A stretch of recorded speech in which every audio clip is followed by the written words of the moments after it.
Oke, assalamualaikum warahmatullahi wabarakatuh. Anak kelas 6A SDN Cipulir 05.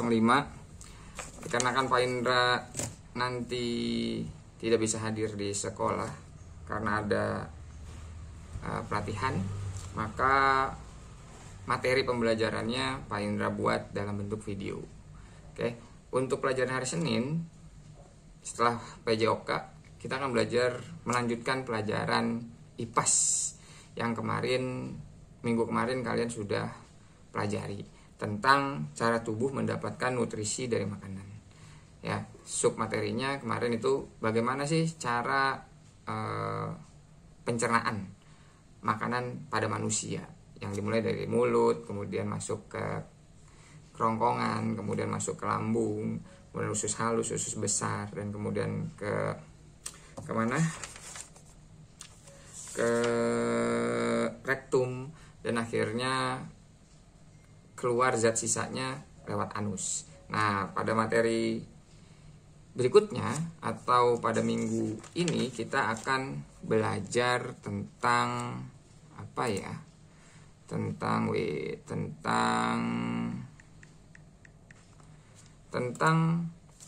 makanan bergizi.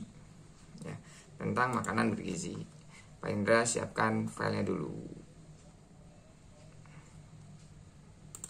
Recording in progress.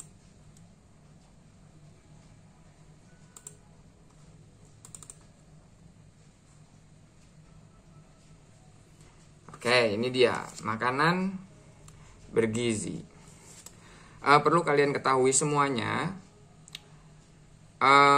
makanan bergizi itu sangat penting buat tubuh kalian semua, gitu kan. Bahkan selama kalian hidup dan kalian makan, pasti Pak Indra yakin ada makanan bergizi yang masuk ke dalam tubuh. Tapi yang jadi pertanyaan, zat apa yang terkandung dalam setiap makanan bergizi yang kalian makan, gitu ya. Apakah sudah lengkap saat kalian makan? Sudah lengkapkah makanan tersebut sudah bisa dikategorikan bergizi atau belum? Kalau misalkan belum, apa yang kurang? Karena setiap makanan yang kita makan pasti ada nilai gizinya. Tapi berapa banyak nilai gizinya? Seimbang atau tidak? Gitu. Makanya untuk pelajaran kali ini Pak Indra beri judul makanannya adalah makanan bergizi. Oke, kita mulai pembahasannya. Sebenarnya apa sih makanan bergizi? Ya, makanan bergizi adalah makanan yang mengandung zat apa gitu ya. Makanan bergizi adalah makanan yang mengandung zat-zat gitu ya. Zat apa aja yang terkandung dalam makanan bergizi ya. Dan kenapa makanan bergizi itu perlu dikonsumsi sama manusia gitu ya. Ibaratnya sepeda atau kendaraan bermotor ya. Makanan bergizi itu ibarat motor yang banyak kempes gitu ya. Bisa jalan tapi berat gitu. Kalau misalkan kita makan tidak bergizi, tubuh kita akan lemes gitu ya, lemes. Ada yang kurang aja gitu kayaknya. Dan apa aja makanan bergizi itu? Nah, makanan bergizi itu harus mengandung karbohidrat, protein, lemak, kemudian vitamin, terus terakhir apa ya? Terakhir mineral. Nah, kelima zat tersebut itu paling tidak ada di setiap makanan yang kalian konsumsi. Ya, setiap makanan yang kalian konsumsi. Kita akan coba pertama, kita akan bahas tentang karbohidrat. Apaan sih karbohidrat gitu kan? Karbohidrat adalah sumber tenaga utama untuk tubuh kita. Sumber tenaga utama untuk tubuh kita. Terus bagaimana Pak kalau misalkan nggak ada karbohidratnya gitu kan? Ya lemes gitu kan. Terus kalau misalkan kita makan ke warteg atau makan ke tempat siap saji, kita mesennya apa Pak? Karbohidrat. Nah, makanan yang mengandung karbohidrat itu gampang banget. Di rumah kamu, ibu kamu juga pasti masak. orang tua kamu suka menyajikan, bahkan kamu juga sering makan di kantin. Ya, karbohidrat itu nasi yang ada di rumah kamu tuh mengandung karbohidrat yang fungsinya untuk bukan untuk sebagai sumber tenaga manusia. Jadi ada karbohidratnya. Nah, selain karbohidrat dalam nasi, itu karbohidrat bisa ditemukan di makanan apa aja. Nah, ini Pak Indra ada gambarnya nih. Ada jagung, terusnya ada kentang, ada roti gitu ya. Kalau kamu suka spaghetti, nah spaghetti juga termasuk karbohidrat. Atau kamu suka makan mie, nah itu juga karbohidrat. Apalagi kalau misalkan kita makannya nasi sama dicampurnya karbohidrat sama apa? Dicampurnya sama mie, ya udah karbohidratnya udah double gitu, double karbohidrat. Gitu. Jadi itu fungsi dari si karbohidrat. Nah, kemudian kalau kita sudah memiliki tenaga yang berasal dari karbohidrat yaitu nasi, ternyata tubuh kita nggak cukup cuman makan karbohidrat doang. Ternyata tidak cukup tubuh kita itu untuk tumbuh. Ya, tubuh kita juga perlu bahan pembangun supaya bisa tumbuh kuat. Agar kita tumbuh kuat, kalau tadi karbohidrat ngasih tenaga buat kita perlu zat lagi yang digunakan untuk tumbuh dan kuat. Itu berasal dari zat yang namanya protein. Ya. Kemudian protein pengertiannya apaan? Protein itu adalah zat pembangun tubuh. Kalau karbohidrat itu memberi tenaga, protein membantu membangun otot. Nah, ya, jadi di tubuh kita nih,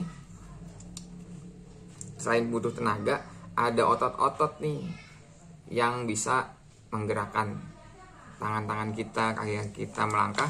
Nah, itu biar kita bisa kuat jalannya harus ada otot. Gitu. Nggak mungkin kan di dalam tubuh kita tuh daging doang, gitu kan. Nah, oleh karena itu protein perlu untuk tubuh kita. Selain untuk membangun otot, protein juga bisa memperbaiki bagian tubuh yang rusak. Kemudian membuat tumbuh tinggi. Nah, sering kan nih kalian semua di kelas suka, Pak, bagaimana caranya Pak Indra bisa tinggi gitu ya. Padahal Pak Indra nggak bisa berenang gitu kan. Nah, mungkin salah satunya makanannya, dari sumber makanan yang kalian konsumsi atau Pak Indra konsumsi. Mengandung banyak protein nggak gitu. Nah, proteinnya dari apa gitu ya. Proteinnya dari apa. Nah, kalau misalkan tadi karbohidrat itu bentuknya nasi, jagung, kentang, roti, mie, spaghetti. Nah, kalau protein itu ada yang dari hewan atau dari hewani gitu ya, hewani. Nah, kalau misalkan protein, kalau kamu suka makan telur, nah itu kamu udah dapat tuh, tubuh kamu udah mendapatkan protein.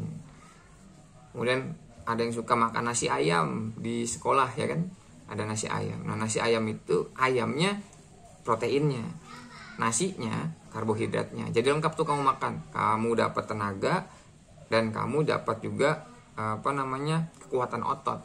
Jadi kalau misalkan PJOK kamu bisa gesit larinya. Gitu. Selain telur dan ayam, ikan juga. Nah, ikan malahan menurut sumber yang paling terbaca itu lebih banyak proteinnya karena dia tinggalnya mungkin di air, gitu, dari laut. Kalau misalkan telur, ayam, ikan gitu ya, bentuknya hewani, kita juga bisa mendapatkan protein itu dari tempe sama tahu. Nah, makanan sederhana ini ya, tempe dan tahu itu juga mengandung protein yang tinggi. Apalagi tempe itu ya. Karena apa? Karena terbuat dari kacang-kacangan.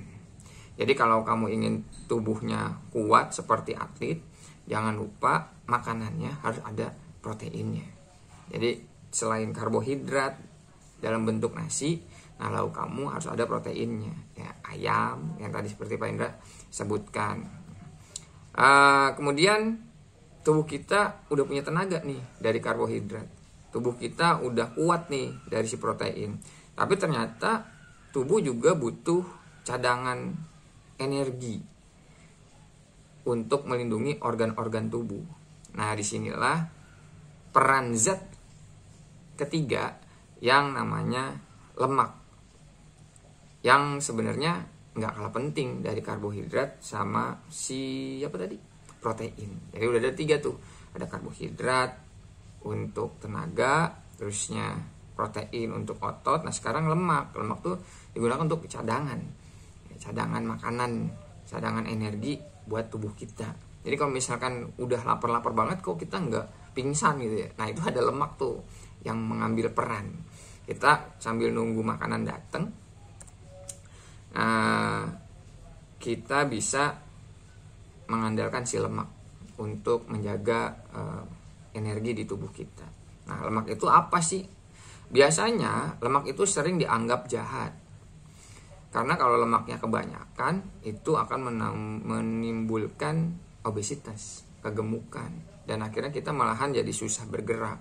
Nah, makanya lemak itu harus diproduksi oleh tubuh atau harus dikonsumsi secara pas, secara cukup, jangan berlebihan, dan nggak boleh kurang, apalagi nggak ada gitu ya. Terus dari mana kita bisa dapat si lemak ini gitu?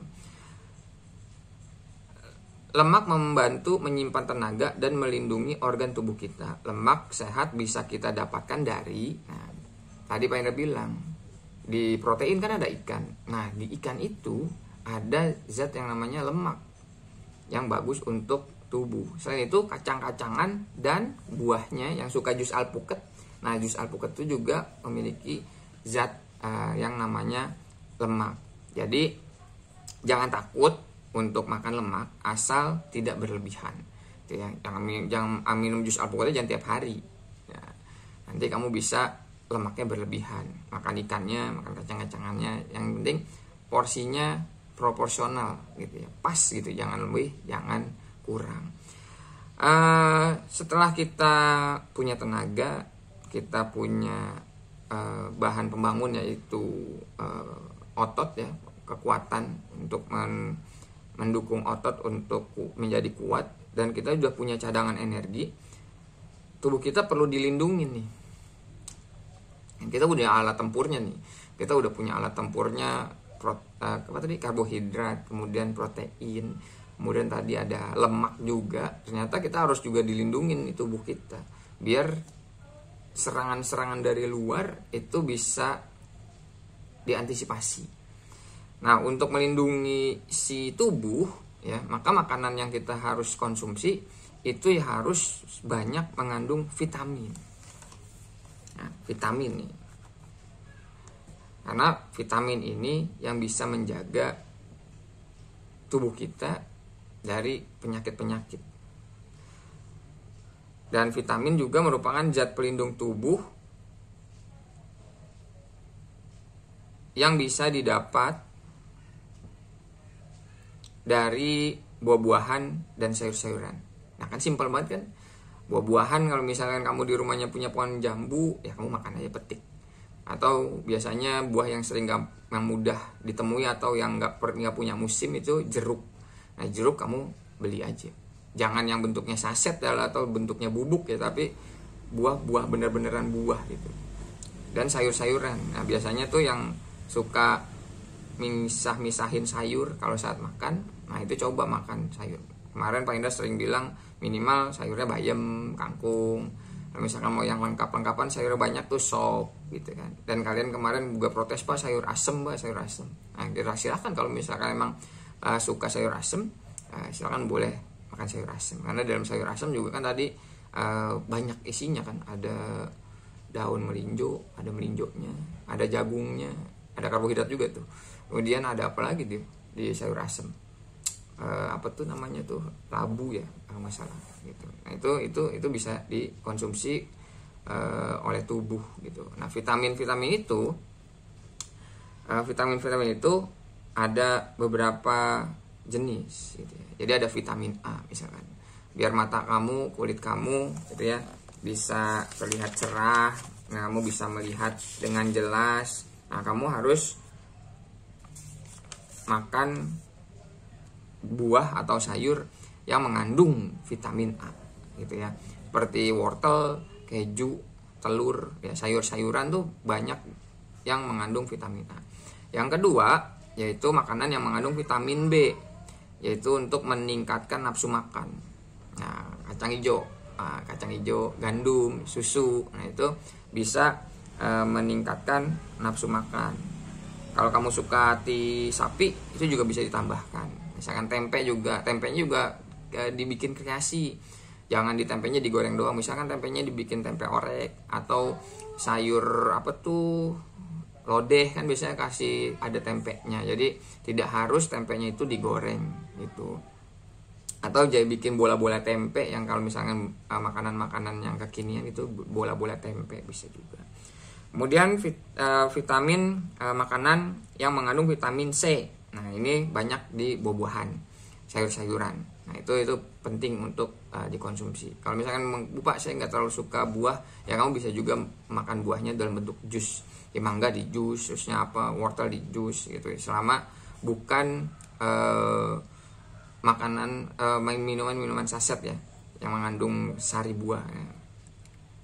Kemudian ada juga makanan yang mengandung vitamin D, itu untuk tulang dan gigi kamu. Ya, minum susu, yang pagi-pagi biasanya kalau anak-anak tuh minum susu, terusnya suka keju atau sinar matahari pagi. Nah, kalau misalkan disuruh upacara pembiasaan di lapangan, di mana pada pagi hari itu sinar matahari sedang bagus-bagusnya karena mengandung vitamin D. Jadi kalau misalnya lagi upacara, jangan panas ya. Jangan gitu. Maksimalkan sinar matahari pagi untuk kekuatan tulang dan gigi kamu.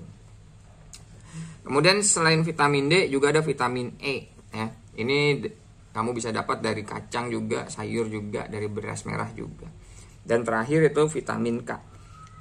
Gunanya untuk membantu dalam pembekuan darah. Jadi kalau misalkan kamu jatuh tuh kan berdarah, bleeding. Nah, saat kamu berdarah pastikan darah kamu nanti akan mengering. Nah, itu nanti vitamin K yang ada di dalam tubuh kamu itu bekerja untuk menyembuhkan kamu. Nah, bagaimana memproduksi vitamin K agar banyak? Ya harus makan sayuran berwarna hijau seperti bayam atau sayuran apa aja yang warnanya hijau gitu ya. Nah, itu vitamin tuh. Jadi udah ada berapa tuh tadi kamu tahu makanan bergizi? Yang pertama karbohidrat, yang kedua karbohidrat buat apa tadi? Ya buat karbohidrat untuk tenaga. Ya, kalau kamu makannya banyak nasi itu untuk tenaga kamu. Kemudian ada yang buat kekuatan kamu, otot-otot kamu itu protein. Kemudian ada lemak untuk cadangan makanan kamu. Dan yang keempat tadi Pak Indra kasih tahu vitamin.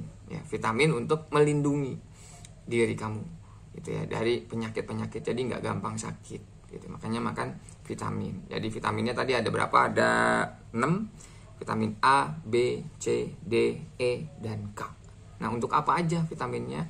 Vitamin A untuk kulit, mata, ya kan, daya tahan tubuh. Vitamin B untuk membantu pencernaan, meningkatkan nafsu makan, meregenerasi sel-sel darah merah, kemudian mencegah penyakit juga bisa. Vitamin C tentunya meningkatkan daya tahan tubuh, kemudian mengganti sel-sel yang rusak. Itu dari mana aja? Dari buah dan sayur. Kemudian vitamin D untuk kekuatan tulang kamu, gigi kamu jadinya kuat, nggak bolong. Kemudian ada vitamin apalagi tadi? E, itu untuk kulit. Kemudian ada terakhir tadi apa? Vitamin K. Ya, vitamin K untuk membantu dalam pembekuan darah. Kan? Tadi udah berapa? Karbohidrat, protein, lemak, sama vitamin. Nah, yang terakhir zat yang perlu banget untuk tubuh kamu yaitu mineral. Apa sih mineral? Mineral adalah zat yang menjaga bagian tubuh kita bekerja dengan baik. Jadi kalau misalkan karbohidrat tadi untuk tenaga, protein untuk karbohidrat tadi untuk sumber energi ya. Karbohidrat sumber energi, terusnya protein itu untuk tenaga, ya otot-otot kamu biar kuat. Lemak untuk cadangan makanan. cadangan energi juga, kemudian ada vitamin untuk melindungi diri, maka mineral itu yang ngejagain tubuh kita semuanya ya. Dan mineral itu ada banyak banget, contohnya kalsium ya, biasanya dapatnya dari susu. Tulang dan gigi kamu tuh butuh kalsium, jadi ada di vitaminnya namanya vitamin K, tapi mineralnya namanya kalsium. Nah itu adanya di susu, itu kamu bisa beli susu minum. Nah, kemudian zat besi. Nah, zat besi itu untuk darah kamu ya. Zat besi itu untuk darah kamu. Kemudian apalagi ya? Yodium. Nah yodium itu untuk pertumbuhan tubuh, itu ikan tuna, atau kalau misalnya itu garam ya, makanan ibu kamu tuh biasanya kalau masak tuh dikasih garam dikit. Nah itu udah ada yodiumnya, tapi jangan garamnya kamu makan gado ya, itu ntar asin lagi kamu jadi penyakit. Jadi untuk penyedap rasa aja garamnya. Kemudian terakhir air. Jadi mineral itu ada 4, kalsium atau fosfor ya untuk tulang dan gigi kamu. Kemudian zat besi mengikat oksigen pada darah, itu bisa kamu dapat dari daging, brokoli, bayam, kedelai, dan buah. Terusnya kalau misalkan kekurangan zat besi, kamu kurang darah tuh ntar, anemia. Kalau misalkan tadi yang fosfor atau kalsium, kamu kurang kalsium, tulang kamu tuh rapuh gitu ya, gampang cedera. Kalau misalkan yang suka main bola, gampang patah gitu. Yodium itu untuk pertumbuhan tubuh. Nah kamu bisa dapat yodium itu biasanya dari ikan tuna, udang, atau garam ya. Kekurangan yodium itu bisa gondongan. Biasanya itu anak-anak seusia kamu tuh suka terkena penyakit gondongan tuh. Ntar di sini dikasihin belau atau ditulisin Cina, orang Cina itu ntar bisa sembuh ya. Kemudian terakhir air. Nah air ini kenapa penting? Karena Pak Indra pernah baca 70% cairan di tubuh kita, 70% bagian tubuh kita itu cairan gitu ya. Jadi kalau misalkan kekurangan cairan itu tentu saja bisa mengurangi daya tahan tubuh kita juga. Makanya satu hari itu harus mengkonsumsi air itu 2 sampai 2,5 liter setiap hari. Nah, tidak harus minum satu waktu 2,5 liter, nggak harus. Kamu bisa cicil gitu. Yang penting dari kamu bangun tidur sampai tidur lagi, kamu itu mengkonsumsi kurang lebih 2 sampai 2,5 liter gitu ya, minimal. Nah kalau misalnya lebih gimana Pak? Ya boleh-boleh aja. Kalau lebih baik, cuman asalkan takarannya sesuai. Tidak harus minum langsung glog, nggak usah. Tapi bertahap aja. Kalau misalkan kamu lagi haus, harus dehidrasi, kamu minum. Kalau enggak ya nggak perlu. Tuh, nah ya itu ya. Jadi anak-anak seharusnya kita sudah tahu kalau tubuh kita itu butuh makanan bergizi setiap hari, gitu ya. Coba mulai dari hal kecil. Nah, karena Pak Indra ini sedang tugas luar, maka Pak Indra pengen tulisan diary kamu berisi tentang makanan yang kamu makan, ya, makanan yang kamu makan. Nanti di pertemuan berikutnya mungkin Pak Indra akan mengangkat materi tentang makanan bergizi dari diary yang kamu catat. Jadi diary-nya tentang makanan-makanan yang kamu makan. Kamu bisa ceritakan di situ makanannya, mulai dari dibuatnya atau dibelinya, gitu kan ya. Dan kamu bisa iseng-iseng kira-kira menu ini gizinya itu ada di mana aja ya, gizinya ada apa aja. Misalkan kamu makan jus, nah itu vitaminnya vitamin apa. Minum jus ya, minum jus itu vitaminnya vitamin apa. Nah itu bisa kamu tuliskan dalam bentuk diary yang kamu kumpulkan di hari Rabu, Kamis, Jumat di pelajaran Bahasa Indonesia. Itu oke, itu aja materi dari Pak Indra. Mudah-mudahan materinya bisa kamu pahami, gitu ya. Nanti di sekolah kamu akan mendapatkan pendampingan dari ibu guru ya, yang sudah Pak Indra titipkan tugasnya. Oke, itu aja dari Pak Indra pelajaran IPAS kali ini. Mudah-mudahan apa yang kamu dengarkan bisa kamu ingat bahwa tubuh kita perlu makanan bergizi, yang mana makanan bergizi itu mengandung zat karbohidrat, protein, kemudian lemak, kemudian vitamin, dan yang terakhir mineral. Oke, itu aja dari Pak Indra. Mudah-mudahan kamu semangat belajarnya. Jangan lupa bikin rangkuman dari halaman 8 sampai 10. Oke, di buku IPAS volume 1. Oke, terima kasih. Paling akhiri, assalamualaikum warahmatullahi wabarakatuh.